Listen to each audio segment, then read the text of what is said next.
A more than 50-year-old cold case in Luzerne County is now a homicide investigation. Ilanka Khan was last seen near Shikshini in May of 1970. Today, a jury decided her death was a homicide. News Watch 16's Chelsea Strube has been in court following this case. She's live in downtown Wilkes-Barre with the very latest. Chelsea.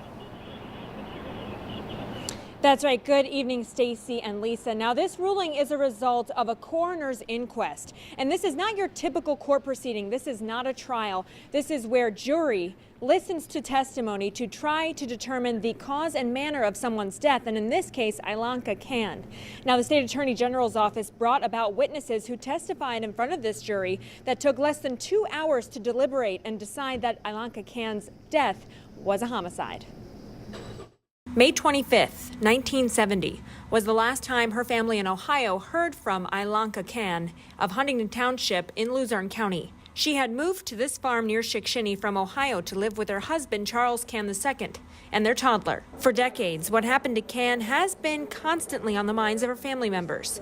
This week, a coroner's inquest at the Luzerne County Courthouse aimed to finally answer some of the many questions surrounding her disappearance. It meant everything, because obviously we have never found her. In 1970, Khan appeared to have vanished, leaving her less than 16-month-old son behind in his crib. Something her friends and family say is something she would never do.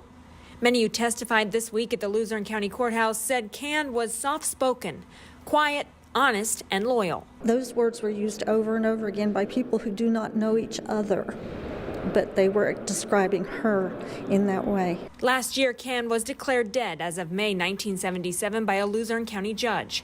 Now a jury, with the help of the coroner and state attorney general's office, have determined her death to be a homicide, contributed to by another person.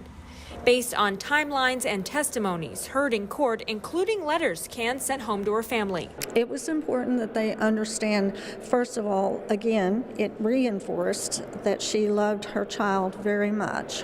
And the other thing, too, is that, and that she, you know, you just don't up and leave a child, even when you're very unhappy. But those letters also did explain how life was so hard for her there and how unhappy she was.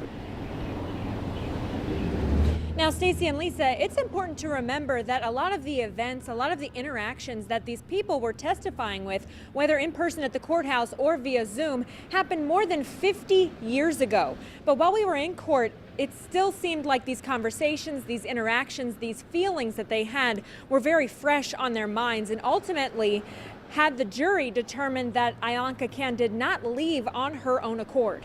Now, Ilanka Khan's husband, Charles Khan II, was subpoenaed to testify in court today, but he chose to invoke his Fifth Amendment rights and not answer any questions at the advice of his attorney.